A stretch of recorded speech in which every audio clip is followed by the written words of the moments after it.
Olá, boa tarde a todos. O meu nome é Miguel Galão e em nome da Five Stars Consulting, a empresa responsável pelos prémios 5 estrelas, agradeço desde já a vossa presença e dou-vos as boas-vindas a este webinar sobre os eventos. Do impacto da pandemia à recuperação do negócio, é o tema base deste ciclo de conferências, que com o apoio da RAISE pretende, através de 4 webinars, proporcionar às empresas de diferentes setores um conjunto de informações úteis para a recuperação do seu negócio. A Five Stars Consulting e a Multidados realizaram, entre abril e maio deste ano, um estudo junto de consumidores e empresas de diferentes setores para identificar a dimensão do impacto da pandemia nesses setores e obter uma visão de quem vende e também de quem compra, para assim podermos antecipar as medidas de recuperação mais eficazes e certeiras. Em julho, em julho passado, deste ano, tivemos a primeira conferência sobre o setor do turismo e em outubro a segunda, onde falámos sobre o retalho não alimentar. Em dezembro, vamos nos dedicar ao setor da logística e transporte, sendo que hoje estamos aqui para falar sobre eventos. Pretendemos partilhar informação prática essencialmente a 2 níveis. Por um lado, para que as empresas tenham a real noção das medidas que têm ao seu dispor para ajudar na recuperação e, por outro, pela partilha de exemplos de outras empresas, do que outras empresas estão a fazer, não só em Portugal, mas também no resto do mundo. O objetivo é perceber como está e como vai ser o futuro deste mundo dos eventos. Queremos saber o que mudou apenas temporariamente, o que mudou em definitivo e quais as demais perspectivas de mudança. Tudo isto com exemplos e soluções práticas para o futuro. A abrir este webinar e a fazer aqui as honras da casa, agradeço desde já a presença da Forbella Borges, da Multidados, que em conjunto com a Five Stars Consulting implementou o estudo que motivou este ciclo de conferências. A Forbella irá então partilhar aqui as principais conclusões relativas a este setor dos eventos. Foi objetivo da Five Star Consulting e da Multidados elaborar um estudo em que vou apresentar aqui algumas informações apenas em formato de resumo daquilo que foram os pontos-chave que levaram a este conjunto de conferências e são claramente dados estatísticos que para o setor farão todo sentido, irão identificar-se com eles, mas também para o consumidor ter uma noção daquilo que foi a realidade do setor dos eventos neste último ano e meio, que tão difícil foi para tantas empresas. De uma forma geral, podendo aqui apresentar que o estudo teve como base clientes, empresas e consumidores, um total de 1.200 empresas e 1.200 consumidores, que deram as seguintes conclusões. As principais conclusões foram identificadas como 6, e isto numa visão na ótica das empresas que hoje estão aqui e muito bem representadas por este painel fantástico, em que claramente estas empresas assumiram 95% delas que tiveram uma grande redução de volume de negócio. Foi um setor muito debilitado, está no top daqueles que sofreram mais com esta situação e que perceberam que haveria alguma forma de poder contribuir para o setor com aquilo que eles faziam e bem. Desta totalidade das empresas, 58% delas disseram que disponibilizaram equipamento para situações pontuais, para alguns eventos mais pequenos, para algumas ações promocionais, de maneira a que se sentissem de alguma forma ativos neste momento que quase foi nulo para o setor. O terceiro contributo foi perceber, junto a estas empresas, de que forma é que eles se sentiram apoiados pelos apoios do Estado, ou seja, que tipo de apoios achariam que pudessem ser suficientes, e claramente 72% destas empresas assumiram claramente que consideram que os apoios foram muito insuficientes para o próprio setor. Entretanto, deste total das empresas, apenas 65% disseram ter recorrido a algum tipo de apoio do Estado. Este setor claramente teve dificuldades, quer laborais, pela própria legislação que obrigou ao fecho de muitas situações, mas também não teve a possibilidade que outros setores tiveram de recorrer a algumas medidas de apoio ao Estado. A quinta e sexta característica que tentamos perceber foi que apoio, mesmo que pouco, tenha sido esse que o setor dos eventos recorreu, e 59% recorreram ao layoff simplificado, provavelmente foi uma das poucas alternativas que o setor teve, para além de ter quase a obrigatoriedade de fechar. Alguns deles conseguiram usufruir do layoff simplificado, e outras canalizaram algumas formas de regressar à atividade através dos sites, das redes sociais, comunicando de alguma forma online. 62% dessas empresas assumiram que tentaram de alguma forma manter-se à tona de tudo isto, com as dificuldades claras que tiveram, mas o setor não esteve calado e por isso o consumidor identificou que de alguma forma eles existiam, não tinham desaparecido do mercado, e utilizaram algumas formas de comunicar online para se mostrarem que estavam vivos, apesar das grandes dificuldades que eles tiveram.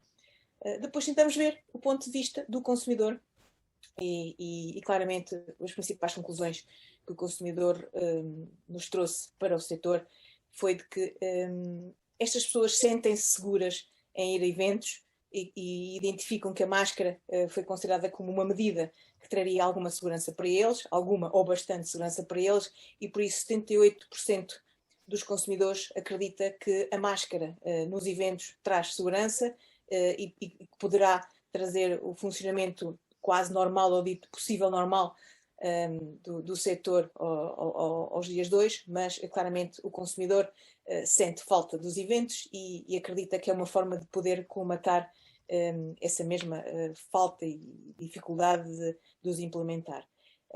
Contudo, estes consumidores, apesar de acharem que com a máscara conseguem sentir-se seguros e ir aos eventos, assumiram que no global das suas despesas para o lar, eles tiraram 74% de investimento, aquilo que era considerado eventos. Ou seja, claramente o consumidor também deixou de investir em eventos e em cultura, porque tiveram que dar prioridade a outras necessidades do agregado familiar. Por isso há uma redução das despesas de consumo no setor de eventos de menos 74%, ou seja, um peso muito elevado. Tentámos, de uma forma de escala, perceber o nível de segurança que o consumidor sentia em relação ao evento. Não foi o que teve a melhor nota, mas claramente está acima da média. Tivemos setores com um bocadinho mais de valores médios de aceitação, mas nós temos que estas pessoas sentem-se 6,23 pontos de segurança em termos daquilo que os eventos trazem para o consumidor.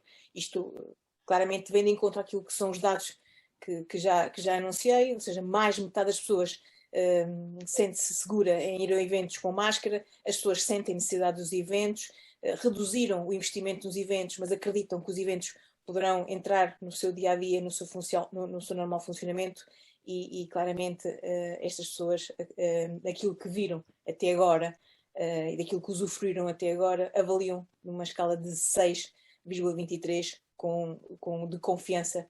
Ou seja, para eles é seguro ir a um evento e para nós e para o setor, claramente é motivo de orgulho e de trabalho para mostrar a estas pessoas que estamos no bom caminho. Por último, tentámos perceber aqui o que é que o setor pode aprender com tudo isto.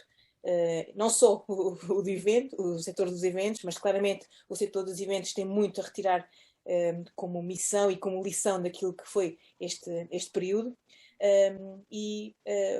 Claramente com o estudo conseguimos perceber que não devemos tomar nada como garantido. 51% das pessoas acham que não se deve garantir nada em termos empresariais no setor dos eventos, porque tudo pode acontecer quando se menos espera.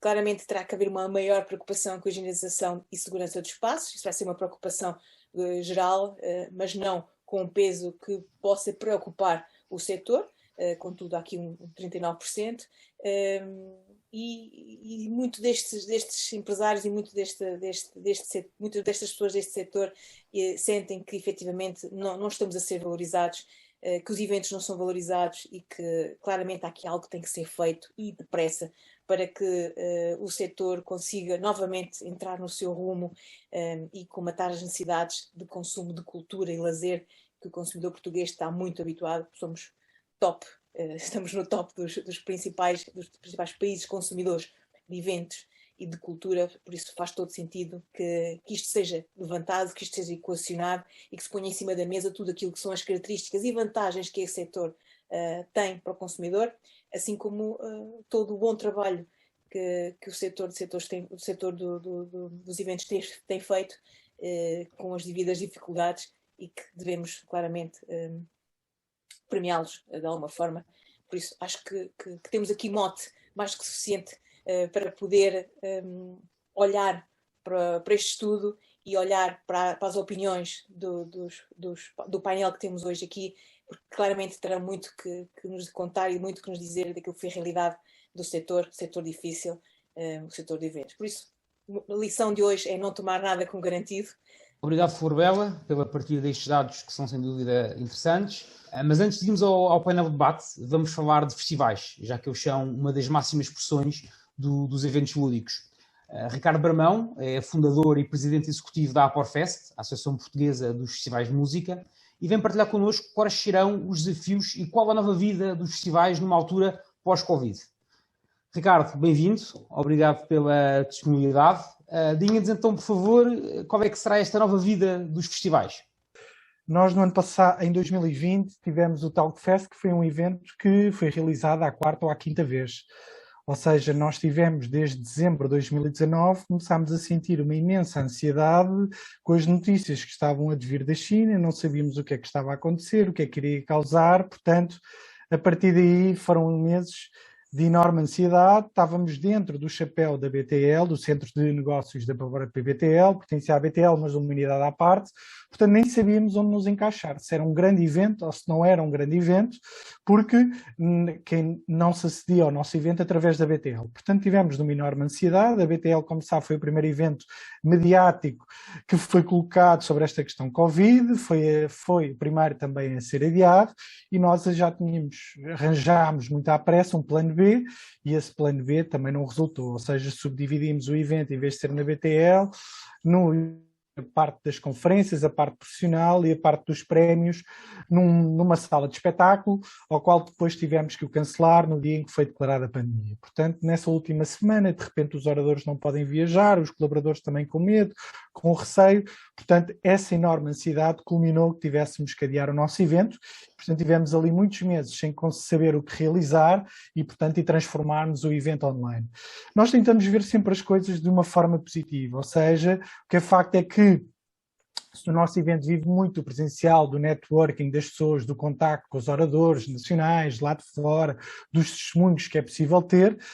Esta oportunidade de transformarmos o nosso evento em algo online no ano 2020, 6 meses depois, trouxe-nos a evolução que estamos a tentar. Este ano foi um ano em que não realizámos o evento e passámos para 2022 num formato híbrido que acreditamos que é aquele que nos eventos profissionais até permitiu evoluir. Ou seja, a questão da pandemia permitiu fazer uma evolução aos eventos profissionais e termos coisas que não era possível, ou seja, um maior número de stands distritos ao evento, pessoas de outros países, nomeadamente os países lusófonos, países ibero-americanos, que possam aceder ao evento e que não tenham essa oportunidade, possam de alguma forma estar envolvidos no evento. E foi isso que foi criado. Para 2022 tentámos não arriscar muito, ou seja, enquanto o Talkfest sempre se realizou em Lisboa, os Iberent Festival Awards andam aqui entre Portugal, Barcelona, Vigo, várias cidades, mantivemos em Lisboa e esperamos ainda retomar este ano o Encontro Nacional de Estudantes de Cultura e Eventos. Portanto, são esses os nossos principais eventos e que acho que fomos talvez dos primeiros eventos que tivemos esta questão da desgraça, da questão do Covid. Tentámos dividir isto em 4 partes. Primeiro, perceber o que é o setor dos festivais, que é aquilo que representamos, que é aquilo que tentamos defender, ou seja, onde consideramos que o promotor é uma peça-chave, mas ele funciona com todas as outras peças encaixadas. O prestador de serviço, agente, o artista, o investigador. Estes estudos aqui que foram apresentados pela Florbela, pela Multidades, são extremamente importantes, que esta é uma área que até há pouco tempo não tinha dados, e depois começámos aqui a pensar o que era de facto aqui este setor dos festivais, que é um setor recente, quando comparado com outras áreas de negócio e até culturais. Ou seja, verificamos isso, e talvez seja isso uma das razões da cultura ter sido, não só em Portugal, mas em quase todo o mundo, ser uma das áreas mais deficitárias e que mais sofreu com isto, porque também é uma das áreas de negócio mais recente. Ou seja, tem 50 anos de história aqui em Portugal, em 1967 com o Cascais Jazz, com a primeira edição ou não de Vilar de Mouros, foram as primeiras edições e durante muito tempo aquilo que ia acontecer eram lives de festivais, pequenas edições que eram agregadas a questões festivas ou não, e só ali na segunda metade da década de 90 é que começou a existir uma profissionalização através da continuidade dos festivais com edições consecutivas, edições anuais.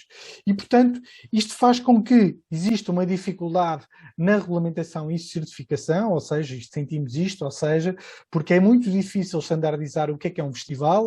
Nós consideramos que festivais não podem apenas ser vistos como festivais de verão, não pode ser visto como um ar livre, portanto, pode ser um ciclo, pode ocorrer de forma consecutiva, pode ocorrer no mesmo espaço, pode ocorrer em diferentes espaços e até simultâneo, portanto, é muito difícil pôr numa mesma questão o que é um festival. E isto traz, obviamente, problemas de regulamentação, de certificação, que foi também um tempo, estes 2 anos, de podermos ajudar a retificar aqui algumas das outras questões, com outras associações, com as entidades governamentais, este ter sido um tempo para isso. Ou seja, existem mudanças organizacionais e do meio constantes, o que faz com que também, ao mesmo tempo, durante este setor, se pare. Estamos de tal forma envolvidos nesta questão dos eventos, na sua preparação, no seu planeamento, que foram poucas as vezes ao longo destes últimos 25 anos que o setor parou para pensar os seus profissionais, o que é que estamos a fazer, qual é o caminho que queremos percorrer. Portanto, o mediatismo inerente a esta questão dos festivais o tornam como impulsionadores de novos hábitos e boas práticas, ao mesmo tempo que é um setor claramente prejudicado por tudo o que ocorreu, é sempre chamado quando é a questão de novas práticas, introdução de novas tecnologias, introdução de questões de sustentabilidade, portanto serve sempre como um teste para todas essas questões. Portanto, e vamos verificando que os seus executantes estão cada vez mais partilhados. No nosso país, há uma questão que é uma bipolarização dos promotores, ou seja, público versus privado. O público tem aqui dinheiros, tem aqui a forma como gera o dinheiro, tem responsabilidades diferentes e, portanto, às vezes até tem disponibilidade diferente.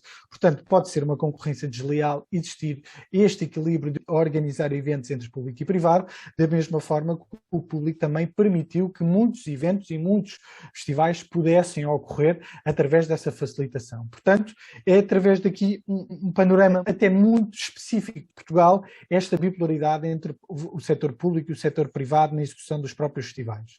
Tentámos aqui, primeiro, um cenário mais negro, depois um mais negro e acabar daqui de uma forma pelo menos mais positiva.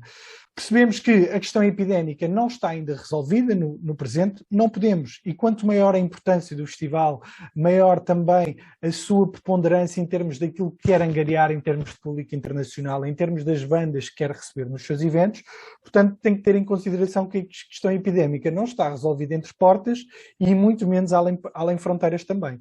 Portanto, isto torna-se difícil, não é? Na contratação de uma banda, na contratação de material, toda esta questão em Portugal está resolvida a questão, ou nesta fase consideramos estar numa questão endémica, que poderá não estar daqui a 2 meses, novamente, mas e tudo isto, de onde é que vem a banda, para onde é que vai, porque não é possível trazer uma banda para um festival e ela retornar à sua casa, em questões internacionais, portanto, estas questões epidémicas ainda vão afetarem muito os festivais nos próximos tempos.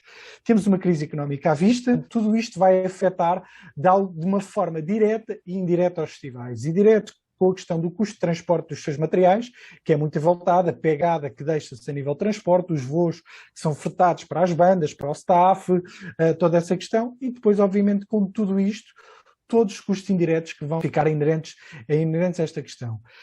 Está-se a verificar também um problema com os recursos humanos, nomeadamente a nível técnico, que com menos experiência, o que aconteceu ao longo dos 2 anos, nomeadamente em Portugal, verificámos que na parte, por exemplo, dos audiovisuais, saíram pessoas com bastante experiência e saíram ou deixaram completamente a área ou saíram para o estrangeiro, onde tiveram a oportunidade de trabalhar muitos meses que cá Portugal não foi permitido trabalhar e, portanto, estabeleceram noutros países e, portanto, neste momento estamos com uma falta de mão de obra especializada e claramente estava quase como oleada nos eventos.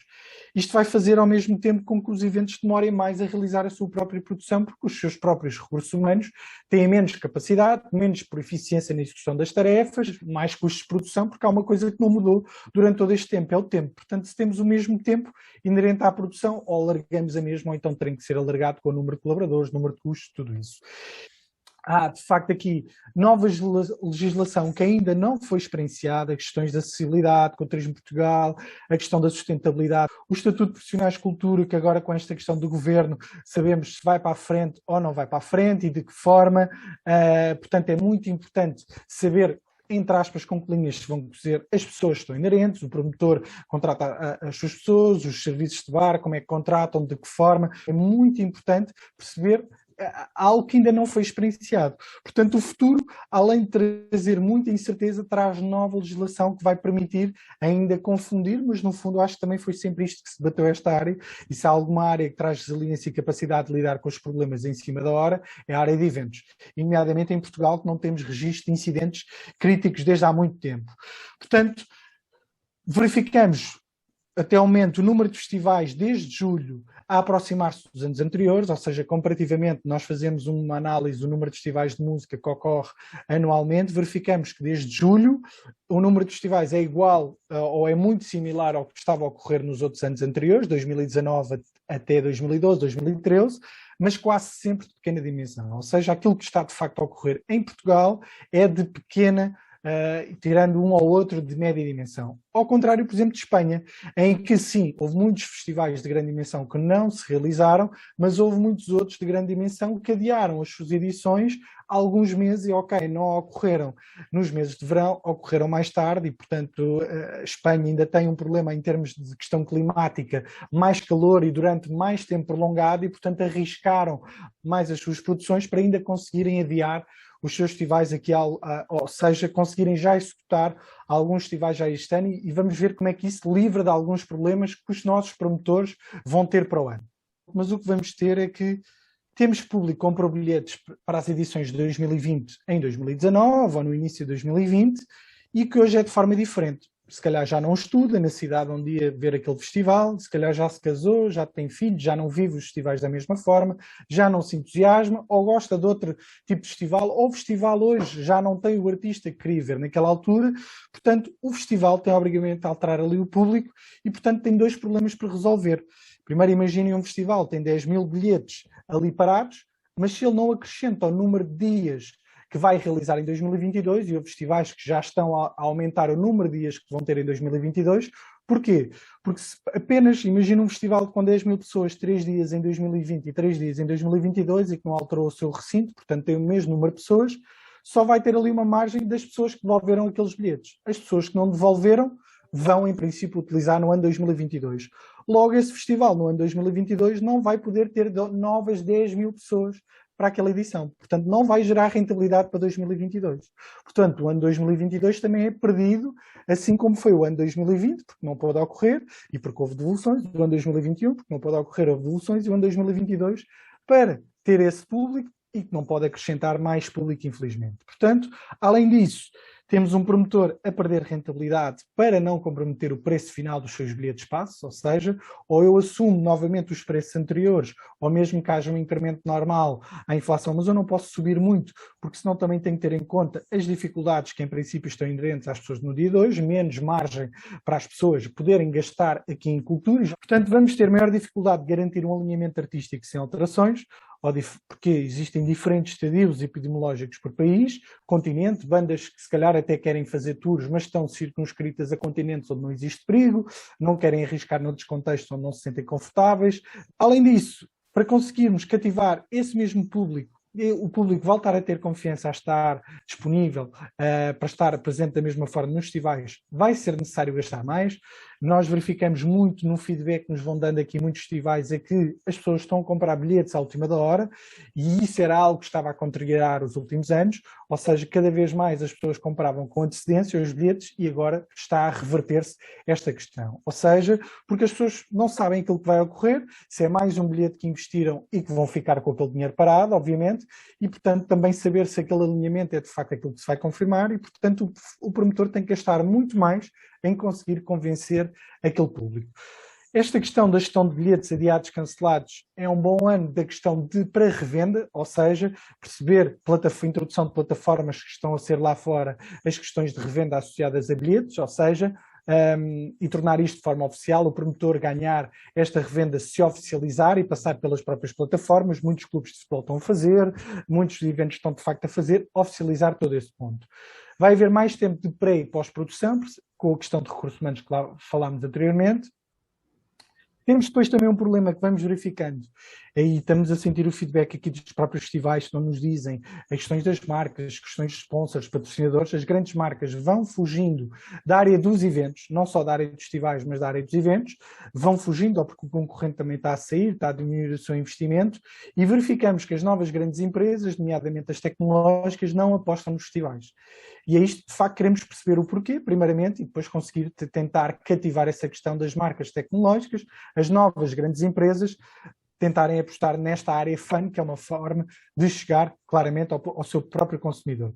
Perceber também aqui uma bolha de apoio causada pelo Garanticultura, ou seja, houve muitos eventos, muitos festivais que ocorreram este ano graças ao Garanticultura, perceber se isso não foi uma bolha, ou seja, eventos que se não tivessem esse apoio não conseguiam ser sustentáveis em termos de bilhete, que isso vão conseguir existir para o ano, caso não haja apoio, ou se conseguiram criar estruturas, criar infraestruturas, criar regra, criar forma de poderem subsistir. E, por último, tentámos aqui perceber que, ok, isto é um cenário negro e que negro vai continuar durante os próximos meses e gostávamos que este cenário se tornasse aqui mais cor-de-rosa e a forma de percebermos foi fazendo uma comparação com a última grande crise que ocorreu, ou seja, nós até apanhámos duas, ou seja, ocorreu em Portugal, vimos de uma crise imobiliária dos Estados Unidos e depois apanhámos a Troika, 2012, 2013, mas foi aí que, não só em Portugal, mas também na altura na Europa, se deu um grande boom da área dos festivais de música. E, portanto, se reverteu muito das coisas e é aí que queremos pensar ou que queremos acreditar que isso possa ser. Antes de 2008, o setor dos festivais de música não tinha mais de 100 ocorrências por ano, muitos deles ocorriam apenas na altura de verão. Os anos 2010, 2013 trouxeram um grande interesse dos municípios em se associarem e realizarem estes eventos, ou seja, os municípios passaram a ser quase como novos patrocinadores dos festivais, porque perceberam que são novas formas de fidelizar público e de uma forma mais fácil do que, se calhar, outro tipo de turismo. Portanto, os municípios, claramente, foram um grande impulsionador à medida que verificámos que o setor privado deixava de investir neste setor e na área dos eventos e começámos a perceber que os municípios foram um grande impulsionador desta área nos últimos anos. Possibilidade de se realizarem festivais para nicho e sem dependências de marcas e mídia. Verificámos até ali, 2008, 2009, que os grandes festivais tinham este apoio e havia a imagem que só se podia realizar eventos dessa forma e ter visibilidade e ter público dessa forma. Hoje não. Há, obviamente, festivais que têm esse cariz mediático maior e têm, obviamente, outro tipo de estruturas, mas também existem festivais para nicho com grande profissionalismo feito, com grande visibilidade e, portanto, conseguiram criar a sua própria marca e identidade. E, portanto, hoje conseguimos ver outros festivais que não têm o apoio de marcas, por exemplo, que não têm o mesmo suporte em termos de meios de comunicação a conseguir estar equiparado com outros festivais. O aumento do profissionalismo, com a existência de incidências negativas associadas, ou seja, a última crise trouxe um grande cuidado na otimização destes sistemas da área dos festivais e, portanto, veio daí esta questão, novos formatos e novas formas de trabalho, partilha de informação e junção em diferentes momentos, ou seja, verificámos até um bocadinho quando o Talkfest chegou, ainda não existia a própria Aporfest, que veio aqui de uma necessidade, verificámos que o setor não falava, não discutia entre si. A empresa A não falava com a empresa B, os próprios players de mercado não falavam, não se juntavam, portanto, cada um estava muito dentro do seu setor, da sua casinha, e, portanto, não havia esta partilha de informação que foi claramente a última crise, foi trazendo isso, e obviamente que esta crise que passamos da questão de Covid impulsionou, obviamente, muito isso. E, portanto, a última crise identificou resiliência, ainda mais a capacidade de criar soluções. O que é que eu faço quando o público não tem a mesma forma ou não está disposto a pagar aquilo que estava disposto a pagar antes? Como é que eu consigo agradar ao público e parceiros e como é que eu consigo então trazer esse público? É isto aqui que nos faz pensar a devir desta última crise, ou seja, uma crise sanitária, uma crise económica que vai existir, como é que novamente este setor vai conseguir e tentar dar a volta perante todas estas questões que é aqui o pretendido. Para comentar as suas intervenções que acabámos de ouvir, temos agora um painel de debate com representantes de algumas empresas do setor. Debate esse que irá ser moderado pelo Rui Ochoa, diretor da Event Point, a publicação de referência em Portugal para a indústria dos eventos. Neste painel de debate vamos então contar com José Faísca, que é diretor executivo da Arena Atlântico, o Ricardo Carvalho, diretor de Gestão de Infraestruturas no Futebol Clube do Porto, a Sandra Faria, é fundadora e sócia-gerente da Força de Produção, o Ricardo Ato, vice-presidente de Operações Globais no Rock in Rio, e o Miguel Seixo, que é membro do Conselho Executivo na Casa do Marquês. De facto, estamos a falar de realidades muito distintas, não é? Aliás, temos aqui neste painel de conversa vários exemplos de áreas muito distintas, porque estamos a falar de realidades tão diversas como os eventos desportivos, ou os eventos culturais, ou os congressos, as feiras, os eventos corporativos, ativações de marca, eventos públicos, enfim. É um rol muito extenso que, de facto, depois é feito de nuances, de particularidades, que de algum modo também explicam, às vezes, a dificuldade para quem está de fora de entender o que é exatamente esta grande indústria dos eventos. Não é? E gostava de começar por vos perguntar o que é que de mais profundamente mudou naquilo que é a vossa atividade, aquilo que é o vosso negócio. O que mudou substancialmente foi nós termos aqui, de um momento para o outro, praticamente 2 anos em que aquilo que era completamente imprevisível aconteceu. Ou seja, de um momento para o outro, de uma atividade, no nosso caso, com mais de 1 milhão de visitantes no ano 2019, com mais de 250 dias de ocupação e com mais de 100 eventos no ano, reduzimos a atividade, tal qual como os nossos conjuntos e os gráficos apontavam, em mais de 90%. Portanto, mudou tudo aquilo que nós estávamos habituados a fazer e que, obviamente, foi para nós um choque grande, mas que levou a que tivéssemos que ter capacidade de resposta para fazer face aos desafios com que fomos confrontados. Foi isso que fizemos. A Altice Arena, que é a maior sala de espetáculos deste país, aquilo que procurou foi aproveitar de uma situação terrível este tempo para poder investir e fortalecer aquilo que consideramos mais essencial, neste caso, as pessoas, o nosso equipamento e tudo aquilo que nós temos e que devemos oferecer aos nossos clientes, promotores, público e que é nevrálgico, que ainda esteja melhor do que aquilo que estava. Obviamente, procurando com isso apoio, e tivemos, do Estado. Obviamente temos que enquadrar, e quando nos comparamos com os nossos congêneres europeus e com países mais ricos, não tivemos os apoios, obviamente, que nós desejaríamos, mas tivemos aqueles que foram considerados os possíveis, e, portanto, tivemos desde o layoff a todas as outras medidas a verba foi disponibilizada para compra de equipamentos para fazermos face à situação pandémica, mas principalmente aproveitar num mundo em constante mudança e num mundo em que tudo acontecia de uma forma muito rápida, o tempo de paragem para refletir profundamente acerca da nossa atividade, das nossas fraquezas, das nossas forças e de procurarmos fortalecer aquilo que já tínhamos forte para estarmos aptos àquilo que aqui vem.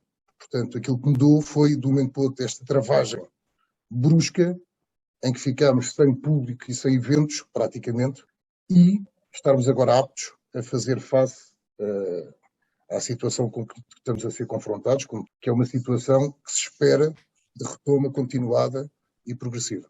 O que é que ficou em termos de mudança? O que é que poderá ficar para o futuro? E o boom que deu foi, em termos de eventos, extremamente relevante para o evento híbrido aparecer com uma preponderância que não tinha. O Ricardo há bocado focava bem, e nessa situação houve vantagens, não é? Consegue-se chegar a mais pessoas, ter mais stands, pessoas de outras latitudes poderem assistir ao evento. Deixa de haver uma capacidade física propriamente dita para chegarmos a toda a gente.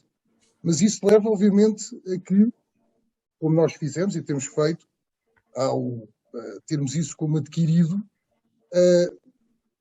no modelo de negócio que nós próprios planávamos e que temos, e tendo como princípio que nada substitui a presença física e a necessidade das pessoas se juntarem e estarem no espaço físico para desfrutar dos eventos, investir neste novo paradigma, nestas novas tecnologias, para poder potenciar ainda mais aquilo que já fazíamos bem. Acho que foi evidente a capacidade de resposta de muitas empresas que já eram extremamente profissionais, para de um momento para o outro deixarem de fazer o evento físico para passar a eventos digitais e com isso, a esse nível, subirem 200, 300, 400%, situação que não acontecia. Portanto, veio para ficar, veio novamente para mudar o paradigma e para nos adaptarmos e com isso tirarmos as devidas vantagens destes modelos híbridos que obviamente ficam para perdurar.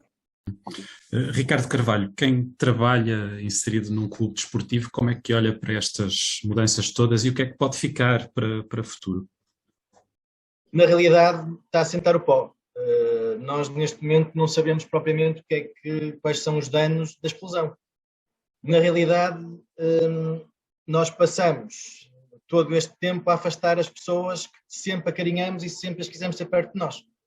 Se pensarem que um clube desportivo vive de emoções, que vive de engagement com o associado, com o adepto, e que nós tivemos obrigatoriamente de ter polícia à porta dos hotéis para evitar que os adeptos fossem para lá na saída na altura em que tínhamos eventos à porta fechada, que nós não deixávamos as pessoas chegar perto dos estádios, tínhamos eventos à porta fechada. Nós hoje, os mecanismos que tivemos que usar para afastar as pessoas, estamos a ver até que ponto é que foram demasiado eficientes. Isto porquê? Porque para manter o engagement que existia com o adepto, as nossas redes sociais, o nosso social media, tudo aquilo que estava envolvido, trabalhou de uma forma fantástica e isso fez com que não só nós, mas também aquele negócio que existe, que é uma transmissão televisiva, porque nós temos um espetáculo televisivo, criasse rotinas e hábitos que nós, por um lado, temos interesse porque é receita para os clubes, mas por outro lado cria mais rotinas porque nos afasta as pessoas. Ora, nós neste momento o que estamos a fazer é ver quais foram, contar realmente verificar quais são os danos, porque nós agora temos que reverter aquilo que fizemos durante cerca de um ano. O que é que mudou? Nós neste momento, o nosso cenário atual é de 100% de assistência. Para além dos controlos habituais, daquilo que é implementado, nomeadamente o afastamento neste momento já não existe, não é? Dentro das bancadas, mas tudo que são espaços de circulação, desinfecção, tudo isso está implementado, nada de novo. No entanto, todos os clubes que têm competições internacionais têm outros problemas que também existem, quem está ligado com bandas. Tem a ver sempre com os problemas que existem nas fronteiras, tem a ver com tudo aquilo que é regras diferentes da comunidade europeia. Nós lidamos principalmente com jogos na Europa e isso, como compreenderão, nós temos situações em que as regras, num grupo de 4 equipas, nós estamos a jogar com o Liverpool, com o Milan e com o Atlético, nós temos 4 regras diferentes, de 4 países diferentes. Por isso, esse é um bocado o problema que nós estamos a sentir neste momento. De resto, é o que eu vos digo, neste momento estamos muito numa fase de tentar perceber o cenário, o que é que vem para aí para a frente, não é? Porque estamos muito dependentes das direções da DGS e será sempre nesta lógica que nós vamos trabalhar. Sandra Faria, no seu caso, como é que olha para esta questão? Eu achei muito interessante isto que o Ricardo, desta frase que ele disse que ainda é cedo para avaliar os danos e que o pó ainda está a assentar. Eu trabalho noutras áreas, não é, do que aqui tem sido falado. Normalmente faço gestão de 2 salas de espetáculos em Lisboa, Teatro Vilaré e Maria Matos, e ainda promovo espetáculos noutros locais do país e ainda faço parte de agenciamento onde levo artistas cá dentro e lá fora também, e portanto há aqui vários panoramas diferentes. O que ficou, eu acho que é o mais importante, é a capacidade de nós nos adaptarmos facilmente a situações inesperadas. Não nos deixaram trabalhar e quando começámos a poder trabalhar temos grandes limitações de funcionamento e de público. Eu neste momento ainda não consigo perceber e avaliar os danos e a falta de público que está a existir. Por exemplo, eu dou-vos um exemplo prático. Desde que as lotações abriram a 100%, eu tenho menos público do que tinha com as salas a funcionar a 50% de ocupação.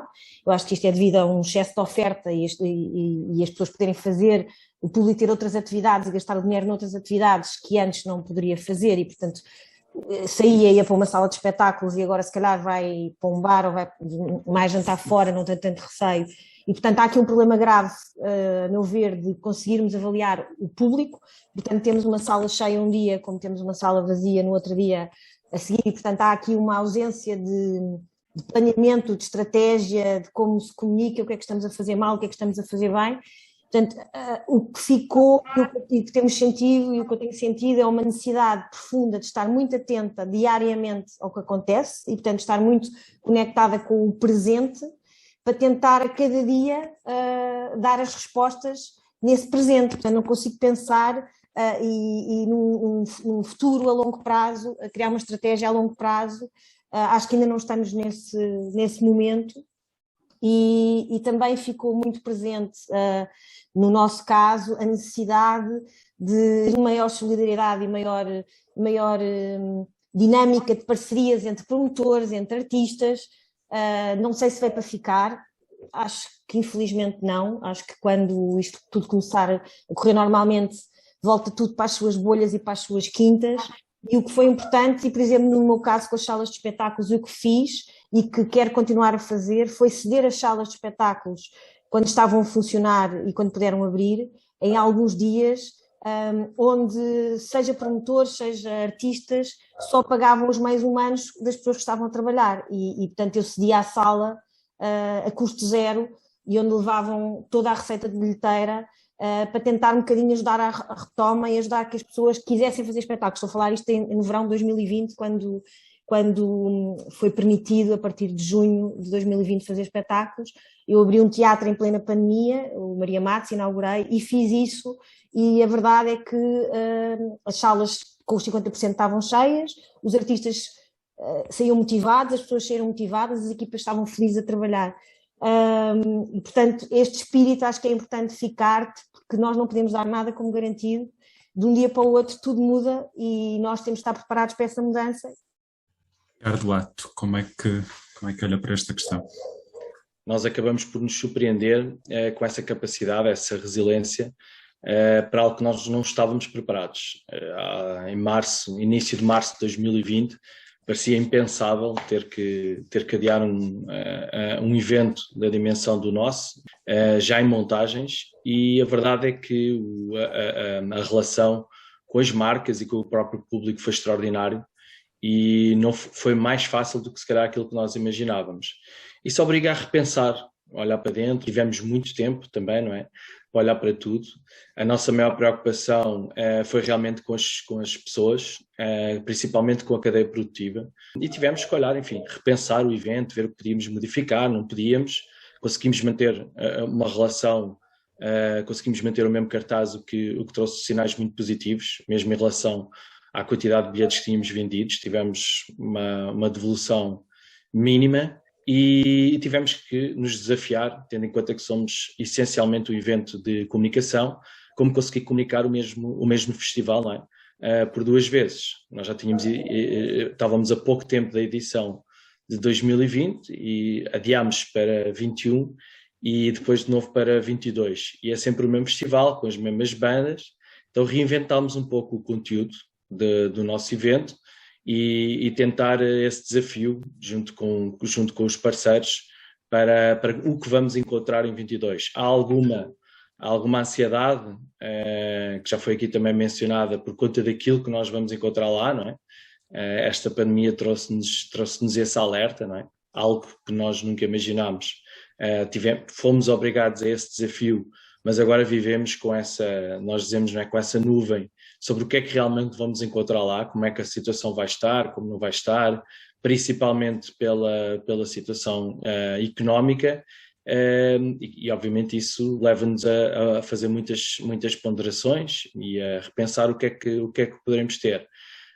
Mas ao mesmo tempo a gente tenta sempre ter uma atitude positiva, olhar um pouco para a frente, aprender, enfim, com as coisas, tudo aquilo que tivemos tempo para pensar que estaria menos bem ao nosso nível, ao nível da nossa organização e não só, e tudo aquilo que nos rodeia, no que é o nosso mercado. Obviamente foi pensado e tentado muita coisa relacionada com a tecnologia, mas é muito positivo ver a vontade que as pessoas têm em estar juntas, não é? Em estar ao vivo. Então, mesmo a nossa experiência internacional, não aqui em Portugal, onde só temos o Rock in Rio, é muito positiva nesse aspecto, quer nas preparações que fazemos para outros eventos, tudo. E tentar reinventar, tentar trazer uma onda positiva, o caso de novos produtos que o nosso grupo pensou, para tentar chamar de volta ao público. Porque apesar de muita coisa negativa e desta nuvem, a gente sempre acredita que vamos voltar a estar juntos, não é? Portanto, eu acho que é principal do que nós levamos foi essa experiência de conseguir ultrapassar um desafio para o qual nós não estávamos minimamente preparados. Miguel Sejo, no seu caso, como é que é para esta questão? Bom, na realidade, nós, no nosso caso, não houve muita coisa que efetivamente pudéssemos ter mudado, a não ser, obviamente, enfim, a melhoria de processos internos e a criação de eficiências em alguns processos que, enfim, nunca havia tempo para se tratar pelo facto de estarmos sempre ocupados e, de repente, passarmos a ter tempo até em excesso em mãos. Mas no nosso setor é extremamente difícil estar a mudar coisas quando não podemos fazer absolutamente nada. É muito complicado estar a prever como é que nós depois vamos fazer algo num contexto onde não existe a possibilidade de trabalharmos e depois nos programarmos e nos projetarmos. Eu julgo que aqui as mensagens mais importantes e tudo aquilo que fica num período como este é a incerteza gerada por tudo mudar de forma muito repentina. E isso faz com que depois o próprio público, os clientes, também se comportem da mesma forma. Hoje em dia há um padrão de confirmações e de requisições, completamente tudo em cima da hora e de forma muito repentina. Isto obviamente depois levanta-nos aqui também um conjunto de problemas, que é o problema de dar resposta quando as estruturas de alguma forma também tiveram paradas ou ociosas durante um ano e meio. E, portanto, mais do que é que mudou, o que é que ficou, é o que é que nós vamos ter que mudar para que, novamente, este setor volte outra vez a funcionar nos moldes em que estava. Há também aqui outra questão que eu acho que é fundamental nós abordarmos, que tem a ver com a importância do nosso setor ao nível do panorama económico português. E embora o nosso setor, de forma isolada, não faça, se calhar, mexer o ponteiro, na realidade eu acho que tem uma importância estratégica. Um país como Portugal, que necessita de turismo e necessita de atrair, enfim, verbas do estrangeiro para sobreviver e para fazer o PIB, precisa de infraestruturas como a Altice Arena, precisa de festivais como o Rock in Rio, precisa de empresas como a Casa do Marquês, as bandeiras que constituem os clubes de futebol, tudo isso. Obviamente que nós isoladamente não temos peso nenhum, mas em conjunto fazemos com que passemos a ser um país extremamente atrativo. E, portanto, eu julgo que isto é uma reflexão que importa ter. Relativamente também ao que mudou e que é também uma consequência muito a ver com o mercado de trabalho. O mercado de trabalho, esse então mudou completamente e é uma consequência que neste momento todos temos que lidar. A ausência de pessoas qualificadas para trabalhar, que já se fazia sentir em 2019, mas que depois foi, de alguma forma, agravada com a dispersão de muitas das pessoas para outras áreas de trabalho que não a dos eventos, porque deixámos de ter efetivamente atividade. E, portanto, houve uma procura das pessoas por outros meios de subsistência, que neste momento ainda está a ser colmatada. A par disto, temos também neste momento, e no nosso caso específico, as questões relativas ao fornecimento de matérias-primas, e aí é um bocadinho, a nossa atividade é um bocadinho diferente das demais. Enfim, nós trabalhamos com ingredientes, com comidas, com bens perecíveis, e estamos neste momento também a sentir que nem tudo está disponível e também, acima de tudo, um agravamento dos preços. E, portanto, esta procura súbita, assim como também a escassez de grande parte das matérias-primas, faz com que tenhamos aqui um desafio bastante grande pela frente, que é o de nos conseguirmos adaptar a cenários completamente imprevisíveis e que de facto não estávamos à espera. Julgo que nós temos agora aqui sobretudo bases para construir, porque julgo que esta questão da pandemia estará mais ou menos controlada e, portanto, daqui para a frente também considero que a retoma enfim, far-se-á, acontecerá, com mais ou menos solavanco, mas vai acontecer. Julgo que também não estaremos mais inibidos de praticar as nossas atividades, basicamente serão sempre permitidas desde que os ajuntamentos de pessoas também sejam possíveis. E, portanto, enfim, vamos ver passo a passo e dia para dia como é que as coisas evoluem. Há também uma coisa que eu gostava também de apontar, e isto também tem a ver com as questões dos apoios. Na realidade, os nossos negócios, num contexto pandémico, são negócios que não têm viabilidade económica. Nós aí necessitamos, de facto, apoios e necessitamos que olhem para um setor como o nosso e considerem, de facto, estratégico naquilo que é o desenvolvimento como um país como Portugal. Miguel fez aí referência, de facto, a vários pontos críticos, nomeadamente a escassez de mão de obra, etc., a pressão sobre os preços. No seu entender de tudo isto, qual é que é o ponto de facto mais crítico para o vosso negócio neste momento? O que é que considera como maior ameaça à retoma? Olha, eu julgo que a maior ameaça ainda acima de tudo é a incerteza que se pode viver do ressurgir da pandemia e de algum possível confinamento, porque esse fantasma continua a pairar. Depois temos também aqui a questão da mão de obra, que a par das matérias-primas é também muito desafiante, porque a mão de obra dispersou. Grande parte das pessoas que estavam nesta área foram à procura de outras soluções.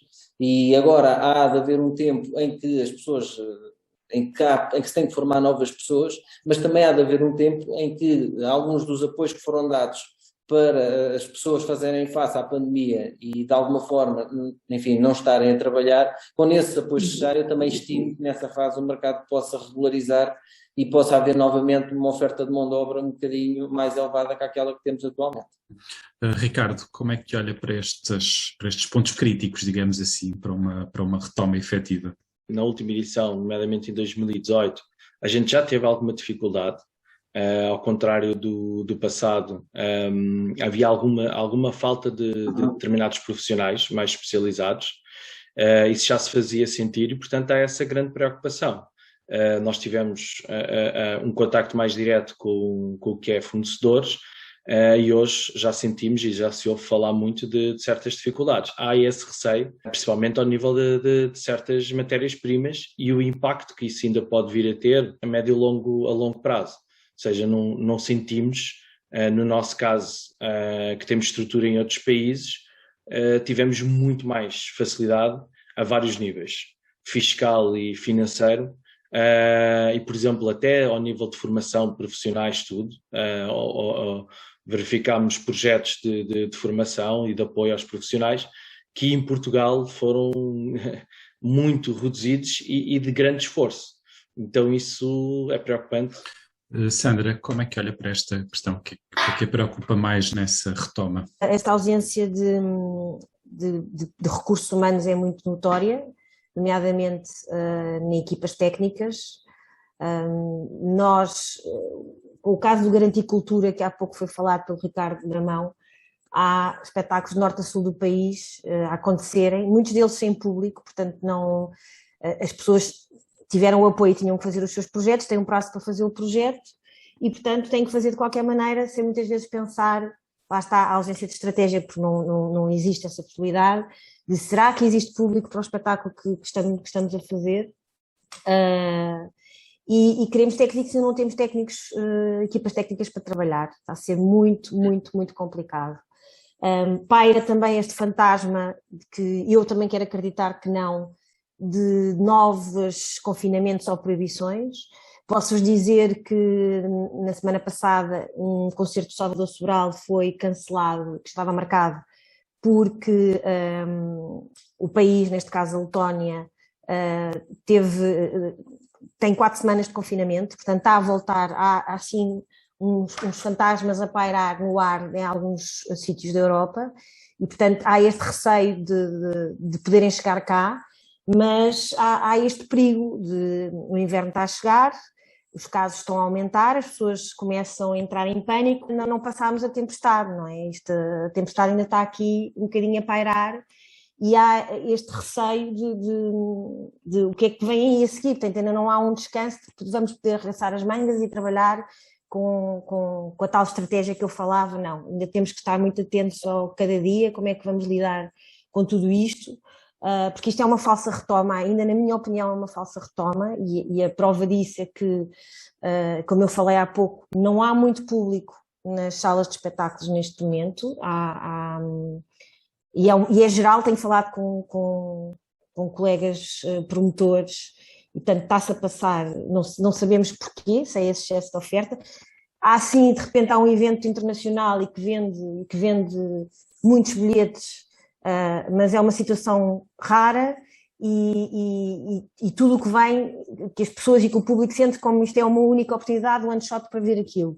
Quando estamos a falar de espetáculos portugueses, feitos por portugueses, as coisas não estão a correr tão bem, porque as pessoas ainda têm aquela sensação, não é? Depois vão ver isso mais tarde, porque não vão desaparecer, e portanto há aqui este problema que me assusta, que é a falta de público que está a acontecer neste momento, principalmente em Lisboa e no Porto, porque nos outros locais, como há menos oferta, os espetáculos ainda têm tido público.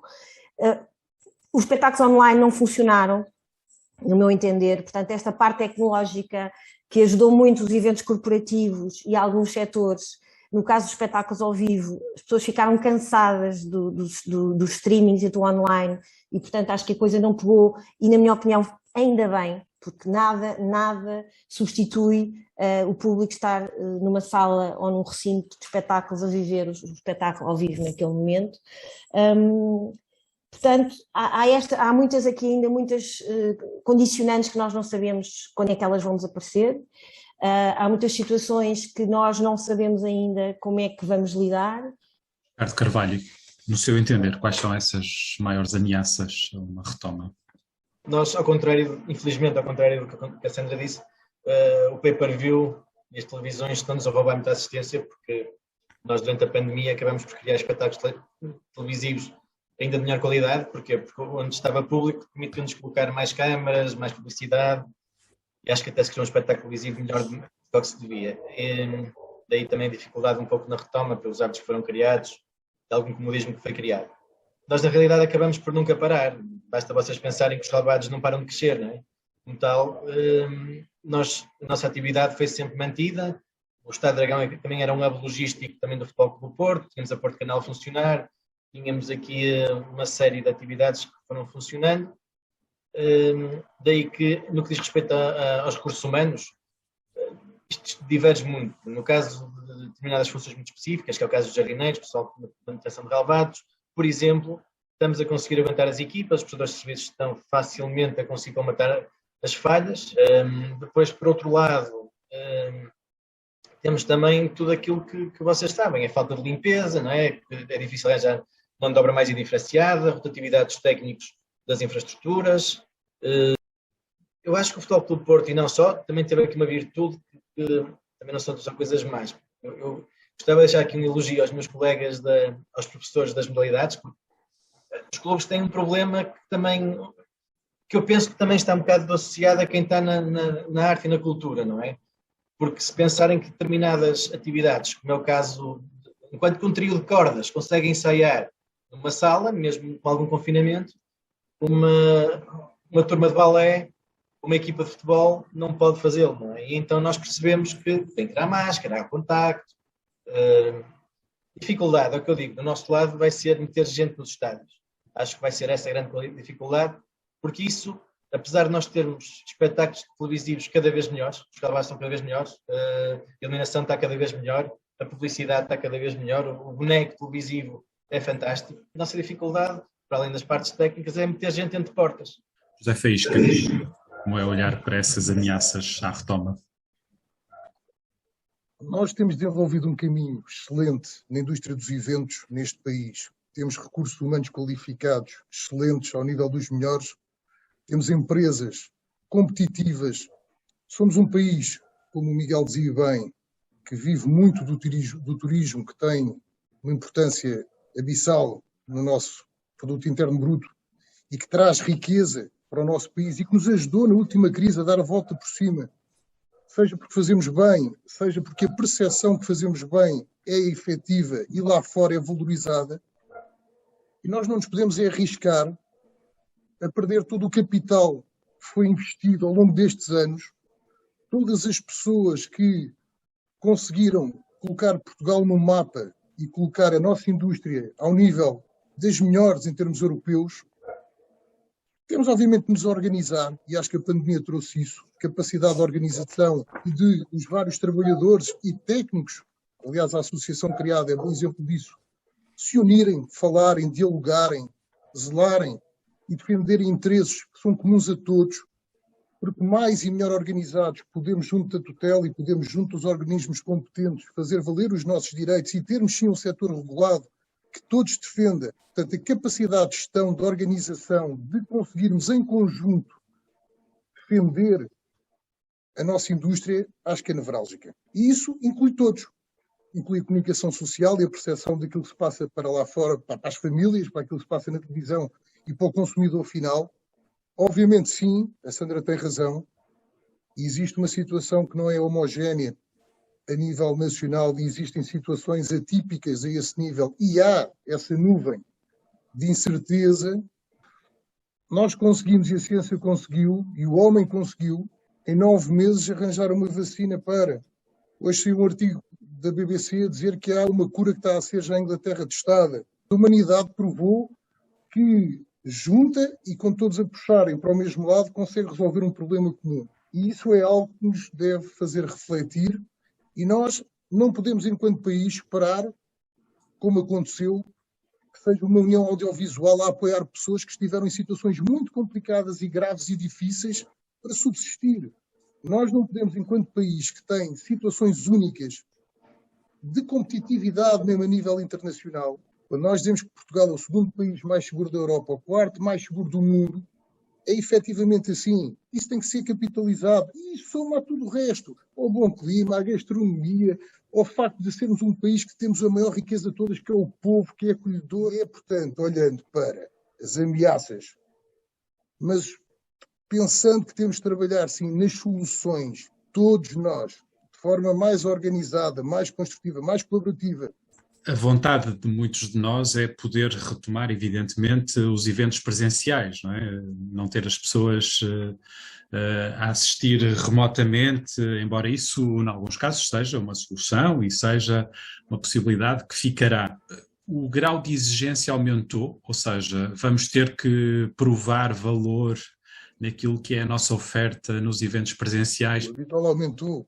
Se nós pensarmos que o cliente que nós temos cada vez é mais exigente, porque o cliente tem acesso hoje em dia a um manancial de informação, de experiência, as viagens globalizaram, as pessoas conseguem comparar aquilo que nós oferecemos com aquilo que é oferecido noutros países, a concorrência é completamente global e mesmo internamente existe concorrência. E obviamente que a exigência é elevada e a esse nível as pessoas estão mais atentas e vão ser mais criteriosas e mais exigentes relativamente quando gastam o seu dinheiro num bilhete, ao espaço para onde vão, às condições que nós oferecemos, e isso necessariamente vai nos obrigar a nós, e ainda bem que assim é, a aumentarmos em termos qualitativos aquilo que nós oferecemos ao cliente. Ricardo Carvalho, vai ser preciso fazer mais e melhor?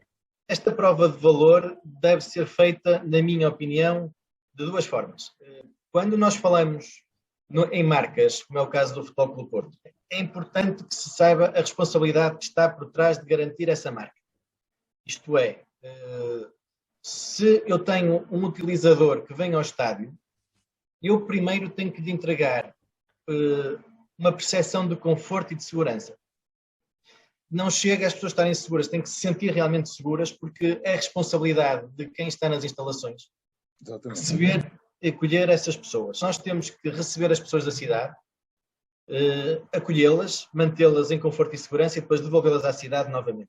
É essa a nossa função. Mas há um back-office, há um trabalho de não visível que é a responsabilidade das organizações. Esta prova de valor existe. Eu acho que esta prova de valor tem é que ser capitalizada, porque nós em Portugal sabemos fazer bem. A questão, se calhar, é que nem sempre conseguimos publicitar e capitalizar esta capacidade de executar. Esta prova de valor existe, penso é que deve ser capitalizada de uma forma muito mais intensa. Sandra, como é que olha para esta questão? No caso dos eventos culturais, Portugal não é o principal consumidor de cultura, é dos piores, é os piores. Somos o último país a ir à ópera na Europa, o último país a ir ao bailado, o penúltimo a ler um livro. Um português só compra bilhetes para ir a um espetáculo de 2 em 2 anos, portanto isto é uma verdadeira tragédia na falha das políticas culturais deste país, desde sempre. Sim, é preciso uma mais exigência. E a geração mais nova, com o confinamento e com a tecnologia, fechou-se muito nos ecrãs. Teve um impacto muito grande na saúde mental e na nossa maneira de ver o dia-a-dia. E, portanto, há aqui uma maior exigência, como é que nós vamos chegar às pessoas e como é que nós vamos chegar às pessoas mais novas, que se habituaram a viver de uma forma e a estar fechados nesses ecrãs e nos telemóveis e etc, e a viver assim, a não estarem uns com os outros. Mas eu acho que há um trabalho muito grande a fazer pelo nosso governo, e que deveria juntar a educação, a cultura e o turismo e a economia, todos juntos num trabalho em conjunto, que nunca é feito. E no nosso caso temos aqui uma exigência acrescida de como vamos comunicar a estas novas gerações, como vamos comunicar às gerações mais velhas que ainda têm receio de ir para dentro de um espetáculo, como é que as pessoas vão fazer a escolha com esta crise económica, não vão ter dinheiro para tudo, e portanto vai haver uma maior escolha e uma maior seleção do que é que vão ver e onde é que vão gastar esse dinheiro. Vamos ter uma grande capacidade de trabalho, de análise e dedicação e de criar mais parcerias, perceber onde é que nos podemos juntar e todos sair de uma relação win-win, que seja com quem for. E, portanto, esta troca, que eu acho que é importante, que a pandemia veio trazer e que deve ficar, é trocar com os mesmos objetivos e fazer trocas que sejam importantes para várias áreas, até outros setores que não são o nosso, da cultura, e eu acho que isto vai trazer um crescimento e uma melhoria em todos os aspectos, seja de trabalho, seja nos resultados e nas receitas. Por outro lado, acho que é importante estarmos a viver este momento, não é, histórico, e que podemos todos, cada um de nós, fazer essa diferença na sociedade e não podemos mudar o mundo, mas podemos mudar o pequeno mundo à nossa volta, e portanto todos estamos aqui a viver um marco nas nossas histórias, e o que é que fazemos com ele, qual será o nosso propósito de trabalho neste momento. Eu acho que é importante termos todos essa noção do momento que estamos a viver e do que podemos fazer para melhorar não só as nossas empresas e a nossa vida, mas também um bocadinho a vida das outras pessoas. Miguel, como é que uma empresa de catering pode trazer mais valor também para os eventos? Mas esta parte onde mete a alimentação, em que nós lidamos com aquilo que vai parar à frente das pessoas e que cada vez mais é demonstrado a toda a gente através das redes sociais, faz com que também tenhamos mais expostos e haja uma preocupação muito maior àquilo que são os padrões, quer da apresentação, e o paladar, esse então nem se fala, que esse tem que estar lá sempre. Portanto, nós, de uma forma sucinta, procuramos sempre ter uma apresentação visual, e trabalhamos sempre nesse aspecto, que de alguma forma possa também ser um veículo de promoção daquilo que nós fazemos pelas redes sociais. É efetivamente um mundo global, como dizia José Faísca, é assim, isto já é assim há vários anos, e portanto através disto nós já nos adaptamos e percebemos, goste ou não se goste, que temos uma tendência destas, e isto é assim, veio para ficar. A pandemia realmente veio ainda demonstrar essa maior globalização. Depois, há a questão da realidade. Pronto, e a realidade não é virtual, a realidade é palpável. Não é a mesma coisa ver um espetáculo no ecrã ou ver um espetáculo no teatro. E isso é aquilo que todos nós sentimos falta, e faz com que realmente depois as nossas atividades agora neste momento tenham uma procura exacerbada. Nós teríamos evidentemente muito mais temas para abordar numa conversa destas. Esgotamos o nosso tempo, ultrapassamos-o, de modo que eu agradeço de novo a oportunidade para estarmos aqui hoje à conversa.